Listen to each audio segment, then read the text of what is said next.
রাখালগিরি করে। এমন সময় একটা সুন্দর যুবতী নারী এসে বলে, রাখাল আমার সাথে বিবাহ করবানি? রাখাল ডাক দিয়ে রাখাল চিন্তা করে, আমি তো রাখালগিরি খাই, সর্বনিম্ন মানুষ আমি, আমার কোনো ভ্যালু নাই। রাখাল এই কথা চিন্তা করতে করতে বলে, কেউ আমাকে তো সুন্দরী নারী দিবে না, ভালো পরিবেশের একটা মেয়ে দিবে না। এখন যেহেতু আমার সামনে একটা সুন্দরী নারী এসে গেল, অবশ্যই আমি বিবাহ প্রস্তাবে রাজি হয়ে যাই। রাখাল রাজি হয়ে গেল, বিবাহ প্রস্তাবে রাজি হয়ে গেল। এখন চলো কোথায় যাইবা? বলে চলো কাজের দরবারে যাই। কাজের দরবারে যাওয়া হলো, রাখাল সহ মেয়ে কাজের দরবারে গেল। কাজী বলে, কি তোমাদের হালাত কি? বলে বিবাহ করতে আসলাম। বলে পাত্রী কই? দেখো পাত্রী আমার সামনে। কাজে এখন পাত্রী দেখিয়া কাজীর লোক হয়ে গেল। কাজীও বললো, রাখাল তোর বিবাহ করার দরকার নাই, আমি বিবাহ করবো। রাখাল ডাক দিয়ে কাজী বলে, তোর বিবাহ করার দরকার নাই, আমি বিবাহ করবো। রাখাল বললো, এতদিন পর্যন্ত গরু ছাগল ভেড়া বকরি কেনালাম, অর্থাৎ লাঠি দিয়ে মারলাম, কাজী তোর আজকের নিস্তার নেই। কাজীর বর্তা, এত কষ্ট করে আমি আইছি, আমার লোক লেগে গেছে, আমি আইছি, এখন তুই আমার দিকে নজর দিতেছিস, তোর কি করা হবে? মায় তো গন্ডগোল শুরু হয়ে গেল, হাতাহাতি শুরু হয়ে গেল, কি করা যায়? এখন সিদ্ধান্ত আসলো, পরামর্শ আসলো, তারা এখন সিদ্ধান্ত নেওয়ার জন্য যাবে। দারোগার কাছে সিদ্ধান্ত নিতে যাবে। দারোগার কাছে যাওয়া হলো, তিনজন চলে গেল, রাখাল আর কাজী আর মেয়ে, তিনজন চলে গেল কোথায়? দারোগার বাড়ি। দারোগা কেস লেখান। কি কেস? বলে আমি রাখাল বিবাহ করবো। কাজী আবার আমার অংশে হাত দেয়। কাজী বলে, আমিও বিবাহ করবো, আমার পছন্দ হয়ে গেছে, এখন আপনি সিদ্ধান্ত দেন। দারোগার এই বলতে বলতে বলে, তোমাদের পাত্রী কই দেখি? বলে পাত্রী এই। দারোগা কি করবো? এই দেখে বললো, তোদের দুইজনের বিবাহ করার দরকার নেই, আমি করবো বিবাহ। তারা বলতেছে, তারা দিয়ে ভূত চালাবো, তারা যদি ভূতে পায় তাহলে কি হয়? কাজ হবে না। না, আপনাদের ভিতরে একটা ঝগড়া লেগে গেল, তিনজনের ভিতরে ঝগড়া লাগার পর এখন কি করা যাবে, কি করা যাবে? পরামর্শে আসলো। মেয়েটা পরামর্শ দিল, শোনো, তোমরা তিনজন তো আমাকে পছন্দ করো, আমাকে বিবাহ করতে চাও, আমাকে প্রস্তাব দাও, কিন্তু শোনো, তিনজনের সাথে তো বিবাহ করতে পারবো না। তিনজনের সাথে তো বিবাহ করতে পারবো না, কিন্তু নাচ চাইতে কিরা ওই যে দাবি করেছে, যে দাবি করেছে, পুরুষেরা যদি ষাটের বোতাম করে খোলা রাস্তায় হাঁটতে পারে, বাতাস লাগাতে পারে, তসলিমান আছে। হ্যাঁ, আমি কেন, আমার মহিলা কেন পারবো না? নাউজুবিল্লাহ। পুরুষেরা যদি ষাটের বোতাম খুলে যদি রাস্তায় হাঁটতে পারে, বাতাস লাগাতে পারে বুকে, আমরা কেন মহিলারা পারবো না? ষাটের বোতাম খুলে, জামার বোতাম খুলে রাস্তা দিয়ে আসতে ধরে বলি নাউজুবিল্লাহ। শয়তান, ইবলিস। তারা পাওয়া দেখেছে আগের সম্ভাবনায় ক্যান্সারে ধরা পড়েছে নাকি? ওই রাখে ওরা ওগুলো পঙ্গুই মরবে, কি ওই ক্যান্সার হবে, স্টেপ করবে, স্টেপ করে গাল গালে পিটাই যাবে, আর জীবনে এরকম কথা মুখে তুলতে পারবে না, ঠিক কিনা? আমার খুব মনে রাখবেন, দারোগা কিছু করতে পারলো না। মেয়েটা পরামর্শ দিল, যে আমাকে ধরতে পারবা আমি এখান থেকে দৌড় দিব রাস্তা দিয়ে, যে আমাকে ধরতে পারবা তার সাথে বিবাহ বসবো। রাখাল বলে, সারা জীবন গরু ছাগলের পিছনে দৌড়ালাম, আমার তো কোনো ব্যাপার না। আর পুলিশ বলে, 5 বছর 10 বছর ট্রেনিং দিলাম, সোরের পিছনে দৌড়াতে দৌড়াতে পা ক্ষয় হয়ে গেছে, আমার কোনো ব্যাপার না, আমি পারবো। আর পুলিশ তো ঘুরি তো গেছে, কি বড়ি কি হয়ে গেছে, আগের ভুলে গেছে, ব্যাটারি কখনো করবে, সুদ ঘুষ খায় না, ওরা ঘুষ খায়, কি খায়? আরে সভাপতি রাজ্যের কাছে সভাপতি, তারপরে চাকরি যায়, তারা কি ঝামেলা, কি আছে ঝামেলা, তার মানে 500 টাকা দেওয়া ছেড়ে গেছে। ও বাদাম, মেয়েটা দৌড় দিল, দৌড় দেওয়ার সঙ্গে সঙ্গে এদের পরামর্শ হয়ে গেল আমরাও দৌড় দিব। কিন্তু দেখা গেল মেয়েটার সামনে দৌড় দেয়, পরে সেটা তিনজনও দৌড় দেয়। দৌড়াতে দৌড়াতে মেয়েটার সামনে একটা কুয়া পড়ে গেল। কি পড়ে গেল? একটা কুয়া পড়ে গেল। কুয়াটা ঘুরে ওভারটেক করে মেয়েটা পার হয়ে চলে গেল। কিন্তু এই দুইজন নাদান, এই দুইজন বক্ক, এই দুইজন মূর্খ ওই কুয়াটা ভুরুক্ষেপ না করে তাদের লোভ মেয়ের পিছনে ঠিক না, কুয়াটা ভুরুক্ষেপ না করে তারা কুয়ার ভেতরে পড়ে গেল তিনজন। এই জন্য বাদাম বলতে চাই, দুনিয়ার পেছনে ছুটলে দুনিয়া পাওয়া যাবে, কিন্তু আখিরাত বরবাদ হবে। ঠিক না? দেখেন দুনিয়া মানুষকে কি করে? দুনিয়া মানুষকে ইসলাম থেকে সরিয়ে দেয়। দুনিয়ার মহব্বত মানুষকে দিন থেকে সরিয়ে দেয়, কোরআন থেকে সরিয়ে দেয়। দুনিয়ার মহব্বত যার অন্তরের ভিতরে ঢুকবে, আল্লাহর নবী রাহমাতুল লিল আলামিন বলেন, قال النبي صلى الله عليه وآله وسلم حب الدنيا رأس كل خطيئة। দুনিয়ার মহব্বত সমস্ত গুনাহের মূল। দুনিয়ার মহব্বত সমস্ত গুনাহের মূল।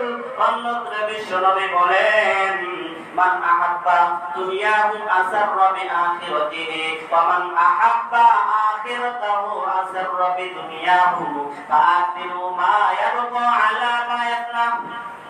রাহমাতুল লিল আলামিন বলেন, যারা দুনিয়া করবে, দুনিয়াতে তাদেরকে সীমিত দেওয়া হবে, দুনিয়াতে তাদেরকে সীমিত দেওয়া হবে। আখিরাতে তারা কি একদম চিনচিন কানা করিও তারা পাবে না, কিছুই পাবে না আখিরাতে। অর্থাৎ দুনিয়া করা যাবে না। দুনিয়ার মহব্বত তিন জিনিসের পরে হয়। এক নাম্বার হুব্বুজ জাহ, হুব্বুদ দুনিয়া, হুব্বুল মাল, হুব্বুন নিসান। সম্পদের মোহ, এটা হলো দুনিয়া। এই দুনিয়া, এই সম্পদ কামাই করতে করতে এটা আমাদের ধরা যাবে না যে আখিরাত আছে, আখিরাত ভুলে গেল। ও বাবা, কেমন আখিরাত ভুলে যায়। তাকায় দেখেন কত মানুষ আমাদের সময় হয়ে যায়, তারপরে দুনিয়ার কাজে ব্যস্ত আছে না নাই? একটু পরে দবানে এর আইটা একটু কায়দা করে হইতে নেই, বৃষ্টি আসছে, বাসার ঘরটা ভালো করে বান্ধি, পরে দবানে এরকম পরে করতে করতে বাবা নিজের দিকে তাকিয়ে দেখো। এক সময় তুমি কত ছোট ছিলে, মায়ের কোলে ছিলে, এখন নিজের দিকে তাকায় দেখো খেলার বয়স হয়ে গেল। তারপরে তাকায় দেখো যৌবন বয়স হয়ে গেল, তোমার দাড়িটা কাঁচা। এখন নিজের দিকে তাকায় দেখো, এক সময় দাড়ি ছিল না, এখন দাড়ি হলো, দাড়িটা হয়ে গেল পাকা। ঠিক না? আল্লাহর নবীর সাহাবী রাহমাতুল লিল আলামিনের কাছে এসে বলেন, সর্বদাই সারা কারা শুনবো বিল্লাহি তাকবীর। ভালো লাগবে না, কি লাগবে না? ওই যে দুনিয়া করতে করতে অন্তর একেবারে গেছে, ঠিক আছে, কালো হয়ে গেছে মানুষ। আল্লাহ রাসূল বলেন, একটা গুনাহ করলে অন্তরের ভিতরে একটা দাগ লাগে, আর একটা গুনাহ করলে অন্তরের ভিতরে আরেকটা কি লেগে যায়? দাগ লেগে যায়, কলবের ভিতরে দাগ লেগে যায়। এই কলবের ভিতরে দাগ লাগতে কলম কালো হয়ে যায়। যার কারণে খাতামাল্লাহু আলা কুলুবিহিম ওয়া আলা সামইহিম ওয়া আলা আবসারিহিম গিশাওয়াতুন ওয়া লাহুম আযাবুন আযীম। আল্লাহ তাআলা ওই অন্তরের ভিতরে মোহর লাগিয়ে দেয়। যে মোহর লাগিয়ে দেয় আল্লাহ তাআলা ওই মোহরের ভিতরে কোচ্ছিন কারো কোরআনের বাণী সন্ধাবে ঢুকবে না। ভালো কথা ভালো লাগবে না, ভালো কথা কি ভালো লাগবে না। আল্লাহ তাআলার কাছে হিদায়াত চেতে হবে, আল্লাহ তাআলার কাছে হিদায়াত চেতে হবে, আল্লাহ তাআলার কাছে চাইতে হবে আল্লাহ যেন আমাদের জিন্দেগির গুনাহ খাতা মাফ করে দেন। বলে আমিন। চাইতে হবে আল্লাহ।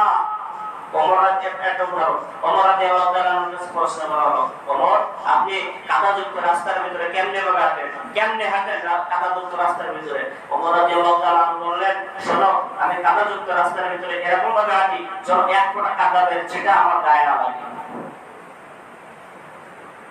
এক ফোঁটা কাদার সেটা যেন আমার। তুমি এখন দাদা জামাই বাড়ি ভালো ধামা খাওয়ার করি, কাদা মাত্র দিতে হবে কি করবো? আমরা এরকম ভাবে যায় না, কাদা যেন আমাদের গায়ে না লাগে, এরকম করে যাইতে লাগি। ওমর রাদিয়াল্লাহু তাআলা বলেন, দুনিয়ার ভিতরে থাকবা, দুনিয়ার ভিতরে অনেক গুনাহ হবে, অনেক গুনাহ হবে দুনিয়ার ভিতরে, গুনার কোনো কি নেই, শেষ নেই। কিন্তু গুনাহ যেন তোমাকে কি না করতে পারে, গুনাহ তোমাকে স্পর্শ না করতে পারে, গুনাহ তোমার গায়ে যেন না লাগে। আল্লাহু আকবার। বাইন মাস দেখেছেন তো, একেবারে কাপড় তোলায় ধরলে ও বাবা খুব মনোযোগ দেন। রহমাতুল লিল আলামিনের কাছে একজন সাহাবী আসলো, এসে বলে পয়গম্বর আপনি আমার জন্য একটু দোয়া করে দেন, আপনি আমার জন্য একটু দোয়া করে দেন। কি দোয়া? বলে রহমাতুল লিল আলামিন আপনি দোয়া করবেন আমার সম্পদ যেন বেড়ে যায়। আমার কি যেন বেড়ে যায়? আমার সম্পদ যেন বেড়ে যায় ইয়া রাসূলুল্লাহ। রহমাতুল লিল আলামিন সঙ্গে সঙ্গে বললেন, সাহাবীরে তুমি আমার হালাতটা কি তোমার পছন্দ হয় না, আমার অবস্থানটা কি তোমার পছন্দ হয় না? ওই সাহাবী এই কথা শোনা মাত্র সে চলে গেল। যাওয়ার পর কিছুক্ষণ পরে আবার ওই সাহাবী আসলো, এসে বলেন ইয়া রাসূলুল্লাহ না না আপনি একটু আমার জন্য দোয়া করে দেন, আমার জন্য সম্পদ বৃদ্ধি হয়, মানে অনেক সম্পদ হয়। রহমাতুল লিল আলামিন পয়গম্বর বললেন, সাহাবীরে তোমার জন্য দোয়া করব ভালো কথা, তুমি লক্ষ্য করো আমি আখের নবী রহমাতুল লিল আলামিন যদি দোয়া করি, এই গোটা মরুভূমির যত পাহাড় আছে এই পাহাড়গুলো শান্ত হয়ে আমার পিছে পিছে ঘোরাঘুরি করবে। আল্লাহু আকবার। আল্লাহ রাসূল বলতেছেন আমি যদি দোয়া করি এই মরুভূমির যত পাহাড় আছে সব পাহাড়গুলো স্বর্ণ হয়ে যাবে, আমার পিছনে সদাই সর্বদা সবসময় ঘোরাঘুরি করবে। ওই ব্যক্তি নাচরবান্দা বললেন না পয়গম্বর দোয়া করে দেন। রহমাতুল লিল আলামিন দোয়া করে দিলেন। পরে শেষে জানা গেল তার অনেক সম্পদ হয়ে গেল, অনেক সম্পদের মালিক। এখন তাকায় দেখলো ওই ব্যক্তি 5 ওয়াক্ত মসজিদে নববীর ভিতরে নামাজ আদায় করতো বা নামাজ করে 5 ওয়াক্ত নামাজ আদায় করতো। দেখা গেল সম্পদ বেশি হওয়ার কারণে একদিন দেখা গেল অনেক সম্পদ হয়ে গেল, গরু ছাগল ভেড়া বকরি অনেক হয়ে গেল। তার কারণে ওই ব্যক্তির ওই মসজিদে নববীর পাশে তার আর জায়গা হলো না, জায়গা সংকলন হলো না, মানে অনেক সম্পদের মালিক, সেগুলো তো ট্যাক্স দেওয়া লাগবে। কি করা যায়? সে আমার মসজিদে নববীর আরো অদূরে একটু জায়গা করাই গেল, তার থেকে একটু বেশি জায়গা করাই করলো যেন ভালোভাবে থাকা যায়, সম্পদগুলো দেখাশোনা করা যায়, চোখে দিয়ে রাখা যায়। আগে মসজিদে 5 ওয়াক্ত নামাজ আদায় করতো মসজিদে নববীর ভিতরে, সম্পদ বেশি। আল্লাহ রাসূল দোয়া চাইছে, আল্লাহ রাসূলের কাছে আল্লাহ রাসূল দোয়া করেছে, অনেক সম্পদ হয়ে গেছে।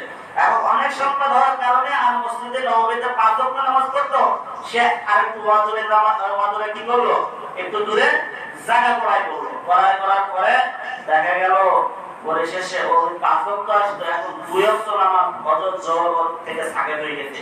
মসজিদে নববীর ভিতরে আসতে পারে 2 ওয়াক্ত নামাজ, বাকি আর 3 ওয়াক্ত। ও বাবা কিছুদিন যায়, সময় তো কার জন্য বসে থাকে না। কিছুদিন যেতে যেতে দেখা গেল তার সম্পদে বরকত হতে লাগলো, বেশি হতে লাগলো। আর পর ওই সামনে তার ওইখানেও জায়গায় সংকলন হলো না, আর একটু দূরে জায়গা করাই করলো, চলে গেল। এখন সে আগে 5 ওয়াক্ত আসতো, 2 ওয়াক্ত সাকে হয়ে গেল। এখন 3 ওয়াক্ত নামাজ মসজিদে আসতে পারে না, কারণ বাড়ি অনেক দূরে। পরিশেষে দেখা গেল ওখান থেকে আরো একটু দূরে চলে গেল সম্পদ নিয়ে। অবদান বোঝাতে যাচ্ছে দুনিয়া কেমন কেমন। দুনিয়ার মোহে পড়া যাবে না, আখিরাতের মোহে পড়তে হবে। আল্লাহ বলেন যারা দুনিয়ার মোহে পড়বা তারা হালাক হয়ে যাবা, ধ্বংস হয়ে যাবা, আখিরাত বরবাদ করবা। আর যারা আখিরাত করবা আমি আল্লাহ দুনিয়াও তোমাদের পিছে লেগে দেব। বলি আল্লাহু আকবার। শুনবেন ইনশাআল্লাহ।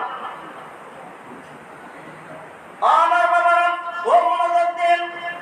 ওই সাহাবী ওখান থেকে দূরে একটু জায়গা করাই করলো, তার সম্পদ দিন যায় রাত যায়, সম্পদকারী বাড়তে থাকে। আল্লাহ রাসূলের দোয়া মিস হবে নাকি? না না, মিস হবে না। সম্পদ বাড়তে থাকে। এমন সময় দেখা গেল ওই ব্যক্তি আগে 5 ওয়াক্ত নামাজ 2 ওয়াক্ত সাকেত হয়ে গেল, 3 ওয়াক্ত গেল, পরে শেষে দেখা গেল সে জুমার নামাজ পড়তে আসতো মসজিদে নববীতে। কিসের নামাজ? জুমার নামাজ পড়তে আসতো। কিন্তু কিছুদিন পরে জুমার নামাজ কপাল থেকে একদম সাকেত হয়ে গেল, কপালে আর জুটে না। কারণ আল্লাহ বলেন যালিকা বিমা আসাউ ওয়া কানু ইয়াতাদুন।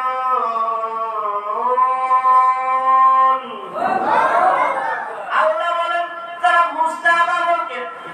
মুস্তাহাব আমলকে একেবারে লাখ শিরকে ছেড়ে দিবা, আমি আল্লাহ তাআলা তাদের নসিব থেকে সুন্নাতকে মাহরুম করে দিব, সুন্নাত তাদের কপালে ধরবে না।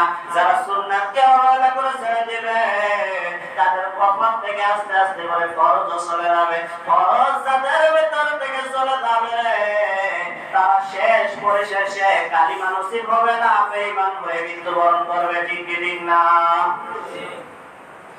ওই সাহাবী তার কপালে তার নসিবে আর জুমার নামাজ আদায় হয় না, জুমার নামাজ পড়তে পারে না। আল্লাহ রাসূলের কাছে গেল, আল্লাহ রাসূল সাল্লাল্লাহু আলাইহি ওয়াসাল্লামের কাছে খবর আসলো, বললেন তার তো অনেক সম্পদ হয়েছে, এখন তাকে যাকাতের কথা বলো। কিসের কথা?